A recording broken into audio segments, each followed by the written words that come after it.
Welcome back to BCN news.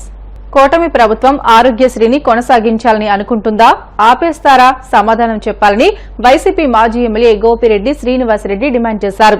Chandrababu ప్రభుత్వం ఆరోగ్యశ్రీని పక్కన పెట్టి ఇన్సూరెన్స్ కంపెనీలకు కట్టబెట్టాలని చూస్తుందని ఆయన విమర్శించారు. అందుకే నెట్వర్క్ ఆసుపత్రులకు బిల్లులు చెల్లించకుండా ఇబ్బంది పెడుతుందని ధ్వజమెత్తారు. తాడేపల్లిలోని వైసీపీ కేంద్ర కార్యాలయంలో ఆయన మీడియాతో మాట్లాడుతూ ఆరోగ్యశ్రీ సేవలు నిలిపివేస్తే 500 కోట్లు ఇచ్చేందుకు ప్రభుత్వం అంగీకరించిందని అన్నారు. ప్రభుత్వ వైఖరితో ఆసుపత్రులు మూసివేసే పరిస్థితికి చేరుకున్నాయని, అందుకే రోగుల వద్ద డబ్బులు తీసుకుని వైద్యం చేయాల్సిన దుస్థితి నెలకొందని దుయ్యబట్టారు. ముఖ్యంగా గత ప్రభుత్వంలో జగన్మోహన్ రెడ్డి గారు ముఖ్యమంత్రిగా పనిచేసినప్పుడు ప్రజా ఆరోగ్య వ్యవస్థని ఒక గాడిలో పెట్టారు.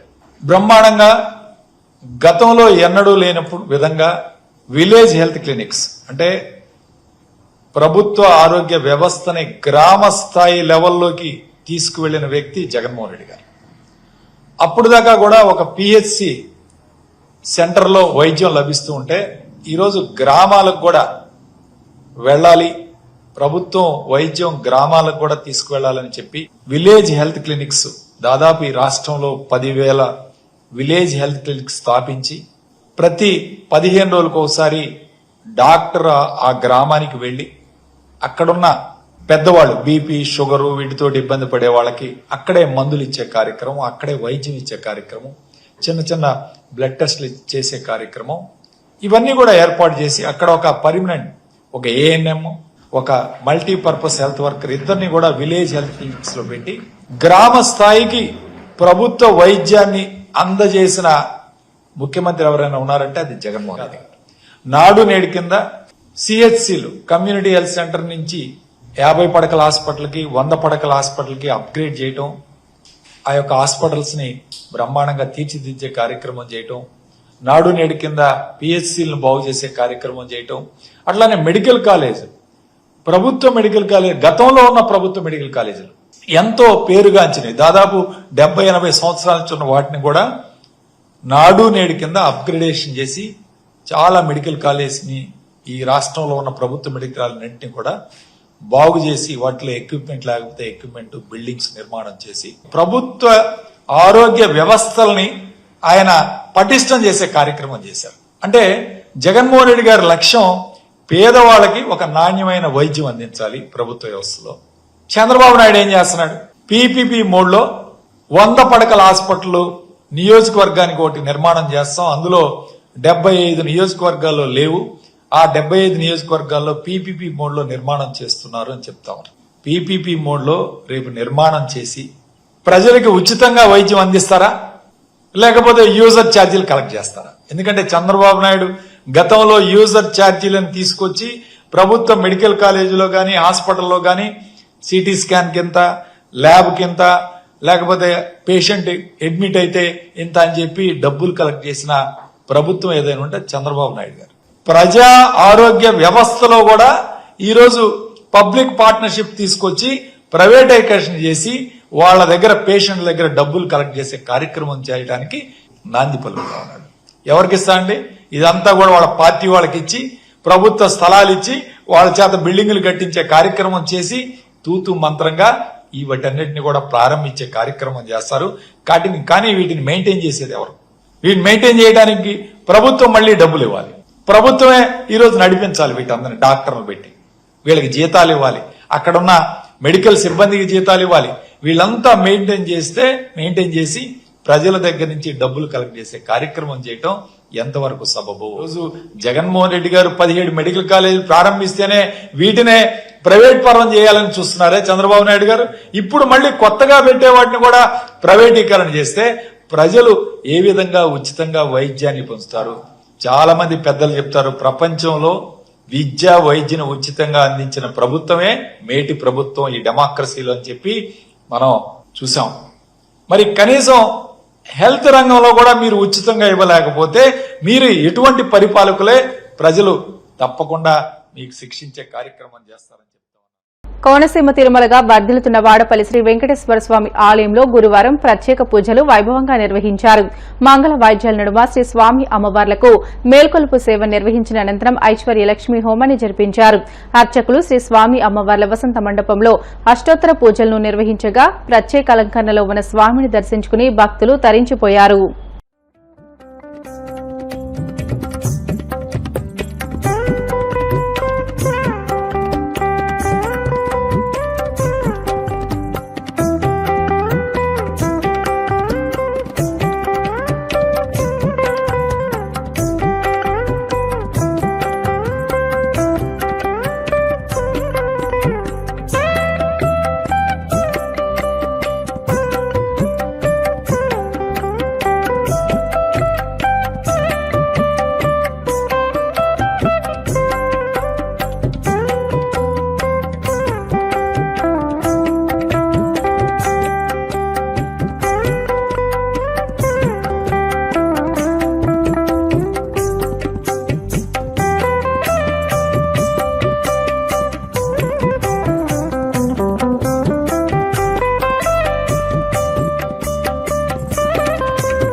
కేంద్ర ప్రభుత్వం పెంచిన గ్యాస్ ధరలను తగ్గించాలని డిమాండ్ చేస్తూ సిపిఎం పార్టీ ఆధ్వర్యంలో పశ్చిమ గోదావరి జిల్లా నర్సాపురం 22వ వార్డులో నిరసన కార్యక్రమం చేపట్టారు. పెంచిన గ్యాస్, పెట్రోల్, డీజిల్, నిత్యావసర వస్తువుల ధరలు తగ్గించాలని నినాదాలు చేశారు. ఈ సందర్భంగా సిపిఎం పార్టీ పట్టణ కార్యదర్శి ముచ్చర్ల త్రిమూర్తులు మాట్లాడుతూ కేంద్ర ప్రభుత్వం ప్రజలపై రోజురోజుకి ధరల భారాలను మోపుతుందని అన్నారు.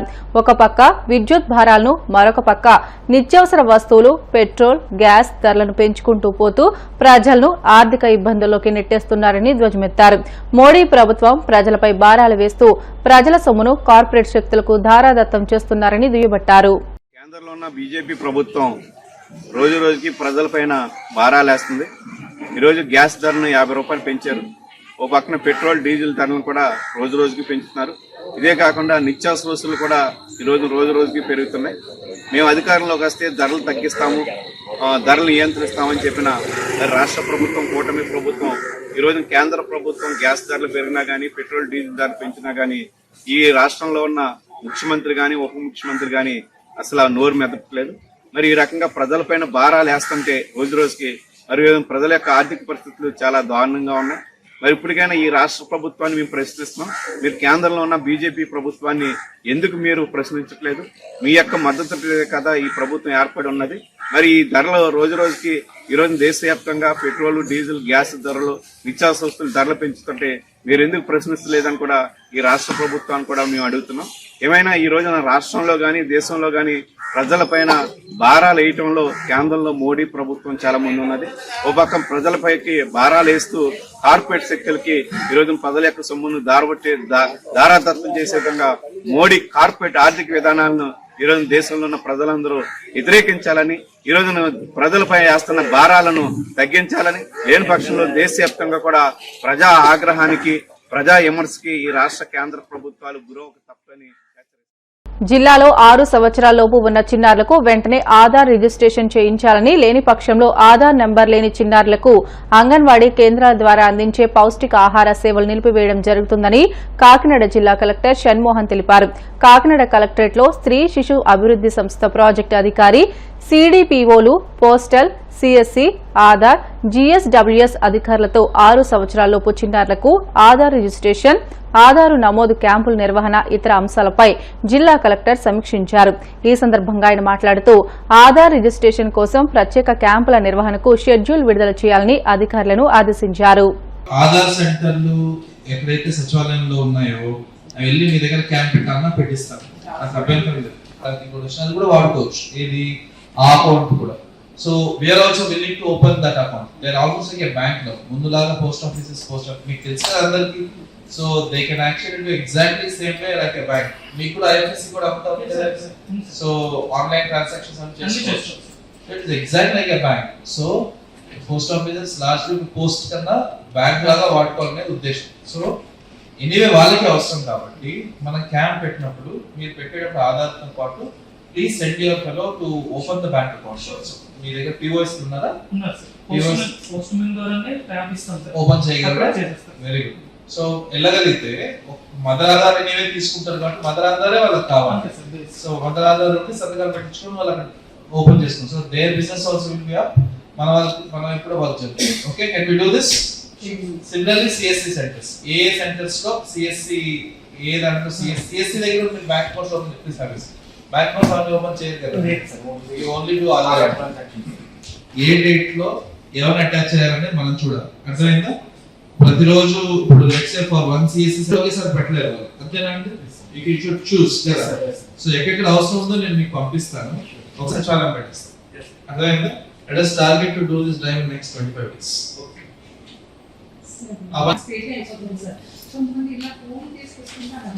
ఎవరు తీసుకొస్తున్నారు ఫోన్లు? ఓకే, ఫస్ట్ ప్రయారిటీ మన పోస్టల్ కానీ CS ద్వారా చేద్దాం. సో దట్ వాళ్ళకు కూడా టార్గెట్స్ ఉన్నాయి actually. So they will also be meeting them. మీరు చేయాల్సింది ఏంటంటే ఒకసారి మీరు ఎంతమందిని మీరు టీం మొబైల్ చేయాలో మీకు ఐడియా ఉంటుంది. ఏ షెడ్యూల్ కి ఏ క్లస్టర్, అదే ఏ క్యాంప్, ఓకే ఇలా ప్లాన్ వేసుకున్నాము. ఈ ప్లాన్ ప్రకారం ఇన్ని క్యాంప్స్ చేస్తాము. ఇన్ని క్యాంప్స్ చేసే దాంట్లో ఈ 20 CSC టేకప్ చేస్తే ఈ రోజుల్లో, ఈ 20 పోస్ట్ ఆఫీస్ చేస్తే, ఈ 10 సచివాలయం చేస్తే, అలాగే నాకు కావాలి. డేట్ ఆఫ్ ద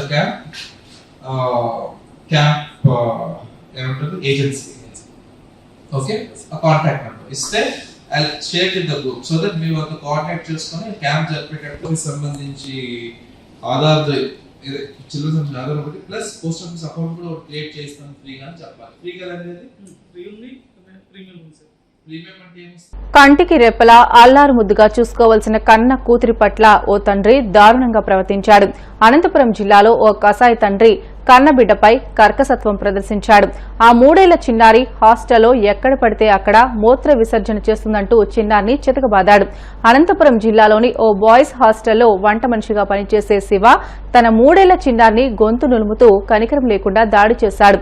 సరిగ్గా మాటలు కూడా రాని ఆ పసికందును నిర్దాక్షిణ్యంగా చావుబాదాడు. ఈ ఘటనను పక్కన ఉన్నవారు వీడియో తీసి సోషల్ మీడియాలో షేర్ చేయగా ప్రస్తుతం వైరల్ అవుతుంది. ప్రముఖ సినీ నటుడు మోహన్ బాబు కుటుంబంలో నెలకొన్న విభేదాలు కొనసాగుతున్నాయి.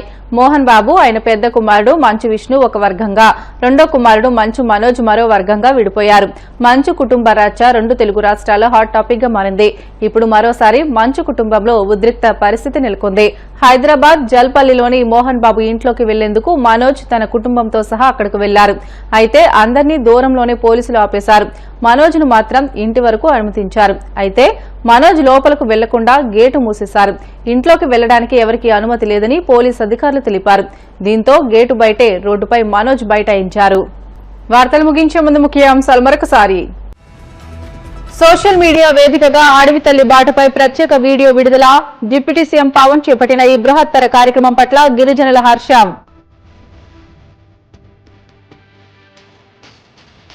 తెలంగాణ సీఎం రేవంత్ రెడ్డిపై ఏపీ మంత్రి సత్యకుమార్ యాదవ్ తీవ్ర ఆగ్రహం. చేతకానితనాన్ని కప్పిపుచ్చుకోవడం కోసం మోదీని గాడ్సేతో పోల్చారని వ్యాఖ్య.